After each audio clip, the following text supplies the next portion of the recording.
Welcome in, everyone. Ready to dive into some Texas history? Always up for a good story, especially one with this much lore around it.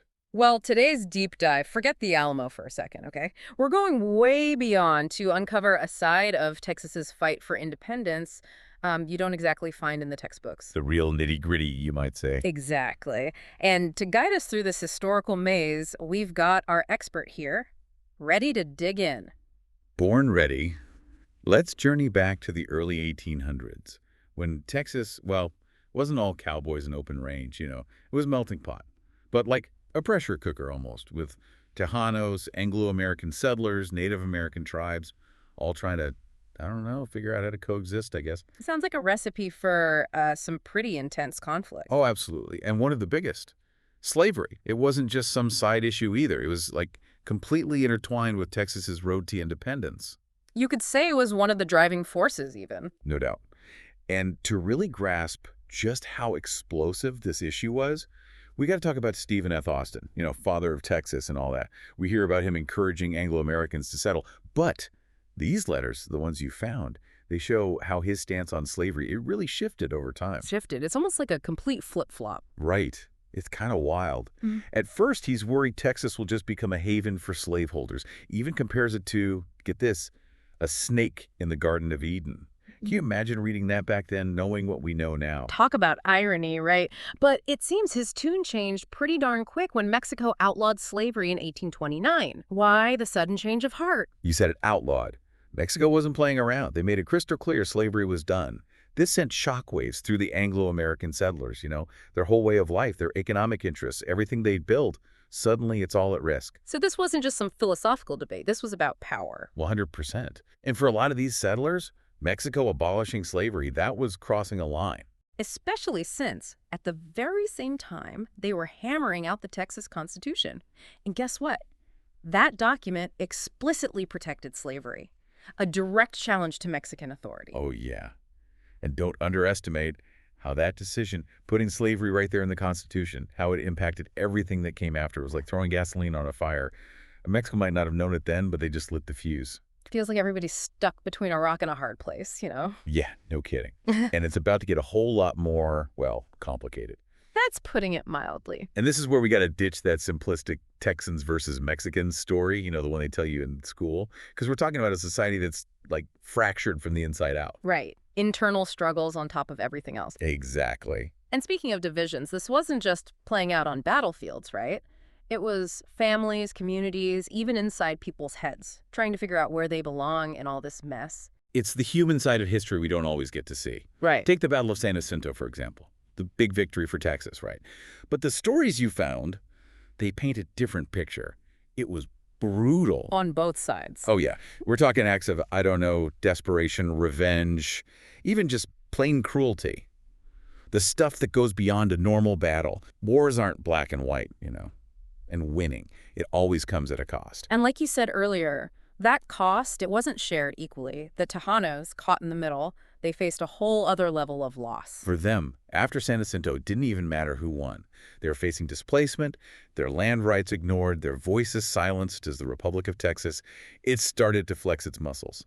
Imagine fighting for a place that no longer sees you as one of its own. It's heartbreaking. Makes you wonder if anyone saw how wrong this was, if anyone tried to find a different way. You're hitting on those moral dilemmas we talked about earlier. Well, in those historical accounts, you found someone interesting. Zephaniah Kingsley. Ever heard of him? Rings a bell, but I can't place it. So he was a planter, born in Britain actually, started out owning slaves in Florida. But his story, it takes a wild turn. Okay, now I'm really curious. He becomes a critic of slavery, especially how it impacted mixed-race people. He even married a woman who had been enslaved, Anna Medjine J.J., a princess from Senegal.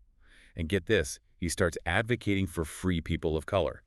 During a time when those views, not exactly popular, especially for a former slave owner. He was putting himself out there, that's for sure. What happened to him? Faced a ton of backlash, obviously. So much so, he eventually decided to leave the U.S. with his family. They went to Haiti. Haiti, that's a big leap. What was it about Haiti? Back then, Haiti represented hope, a symbol of rebellion against colonial powers and slavery. Kingsley believed his family could have a level of freedom and autonomy there that was unthinkable back in the States. It's amazing to think that in all the chaos and fighting, you had people like Kingsley looking for another way, a place where freedom and equality, maybe they could actually exist. It reminds us that even in the darkest times, there are always folks who can imagine something better, who are willing to fight for it. Sadly, those different paths, they don't always win out. And with Texas, well, that fight for independence, it had a ripple effect. The long shadow of the Texas Revolution, right? This wasn't just one territory going its own way. It set off a chain of events, reshaped the map of North America, brought the fight over slavery back to the forefront. Texas gets its independence, but man, at what cost? It doesn't feel like the end of the story. It wasn't becoming a republic. That was just the first act, almost like opening Pandora's box, really. Annexation to the U.S. was just around the corner.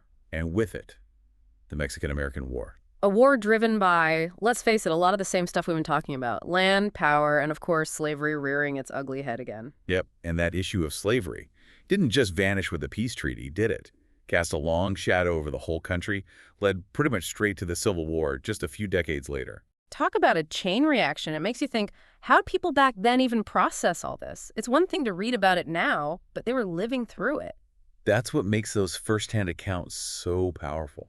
They bring you face to face with how people were affected, the hopes, the fears, all the struggles, the stuff that doesn't always make it into the history books. It's a good reminder that history isn't just dates and battles. It's about people. Like Stephen F. Austin trying to reconcile with slavery, or those Tejano families stuck in the middle of a fight that turned their world upside down. And let's not forget guys like Zephaniah Kingsley going against the grain, trying for something different, even if it meant leaving it all behind. It's about seeing those gray areas, the things that complicate the simple stories we tell about the past. And that's what this whole deep dive has been about, hasn't it? It's not just knowing what happened, it's wrestling with the why, the how. And maybe, just maybe, by understanding what shaped our past, we can make better choices now, for the future. I like that. So next time someone says, remember the Alamo, take a second. Think about everything else that deserves to be remembered too. The voices we don't hear enough, those forgotten stories, the things set in motion generations ago that we're still dealing with. Texas history. It's more than just a battle or a catchy phrase. It's a story that's still unfolding, reminding us that the fight for freedom and equality, it's messy, it's complicated, but it's always worth fighting for. Couldn't have said it better myself. And on that note, we're going to wrap up this deep dive into Texas history. We hope it's made you want to learn more, dig a little deeper, find those hidden stories that shaped the world we live in. Until next time, everybody.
door.